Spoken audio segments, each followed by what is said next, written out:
حکومت کی طرف سے جو بیسک پے ہے مزدور کی وہ بھی 20,000 طے ہے، لیکن کتنی مساجد ایسی ہیں جہاں پہ امام مسجد کو ایک مزدور کے برابر تنخواہ دی جاتی ہے؟ امام مسجد کا رتبہ تو وزیر اعظم اور صدر سے بھی بہت اونچا ہے۔ امام صاحب، مہنگائی بہت بڑھ چکی، کمیٹی کی طرف سے فیصلہ کیا گیا ہے کہ آپ کی تنخواہ 15,000 سے بڑھا کر 25,000 کی جا رہی ہے۔ آج تک ایسے الفاظ سننے کو نہیں ملے ہیں۔ حالت اب یہاں تک پہنچ چکی ہے چونکہ ائمہ مساجد کسی کو تو بتا نہیں سکتے، کسی کو تو کہہ نہیں سکتے، اور خود بھی جو کمیٹی والے ہیں، منتظمین ہیں، ان کا درد محسوس نہیں کرتے۔ تو وہ کراچی کے ایک امام مسجد کی تصویر سوشل میڈیا پہ بہت وائرل ہے کہ وہ گھر سے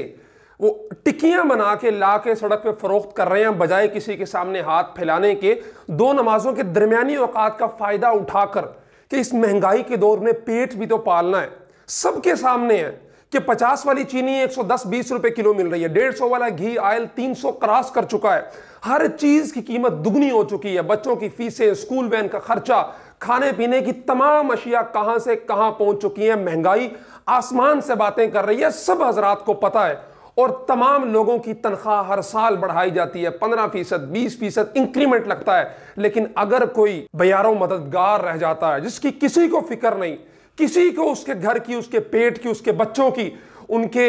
ضرورتوں کی فکر نہیں، تو وہ ائمہ مساجد ہیں، وہ مسجدوں میں اذان دینے والے ہیں، وہ مسجدوں کی صفائی کرنے والے ہیں۔ یہ وہ طبقہ ہے جو ہمیشہ محروم رہ جاتا ہے، کسی کا اس طرف دھیان نہیں جاتا ہے۔ مسجدوں پر لاکھوں روپے لگائے جاتے ہیں، اچھی بات ہے، لگانے چاہیے، اللہ کا گھر ہے، اس کو خوبصورت بنانا چاہیے، ہر سال قالین تبدیل کیے جاتے ہیں، اونچے لمبے میناروں پہ خرچہ کیا جاتا ہے، اور رنگ و روغن، شان و شوکت بڑھائی جاتی ہے، لیکن اس مسجد کی جو اصل شان ہے، اس کی رونق کا جو اصل جو انتظام کرنے والا شخص ہے، امام مسجد، محلے داروں کے لیے 5 وقت اپنی تمام مصیبتوں کو، بچوں کی بیماریوں کا، ہر چیز کو سائیڈ پہ رکھ کے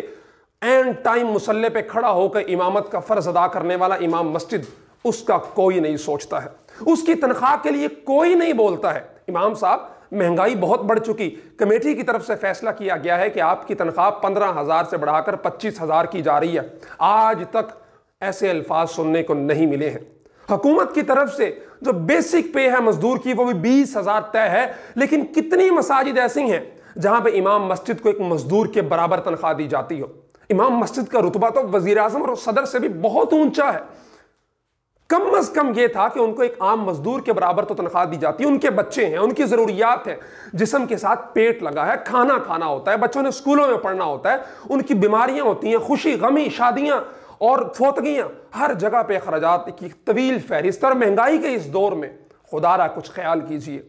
اپنے ائمہ مساجد کے بارے میں سوچئے، وہ مؤذن حضرات جو سردیوں کی سرد ترین راتوں میں الارم لگا کے سوتے ہیں کہ این ٹائم پہ اذان دینی ہے، آندھی ہو، طوفان ہو، سردی ہو، گرمی ہو، آپ اپنے بستر کے اندر دب کے بیٹھے ہیں، آپ کا نکلنے کو دل نہیں کر رہا ہے، لیکن یہ مؤذن اور یہ امام سخت ترین سردی کی رات میں ٹھنڈے پانی سے وضو کر کے جو ہے وہ مصلی پر موجود ہوتا ہے کہ میرے نمازیوں کو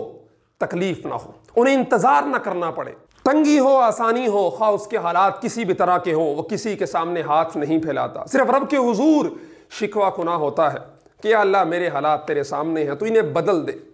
وہ اپنے فرائض کی ادائیگی میں کوتاہی نہیں کرتا، تو ہمارا فرض بھی بنتا ہے کہ ہم بھی اپنے فرائض میں کوتاہی نہ کریں، بلکہ ان کی دنیاوی ضروریات کا خیال رکھیں۔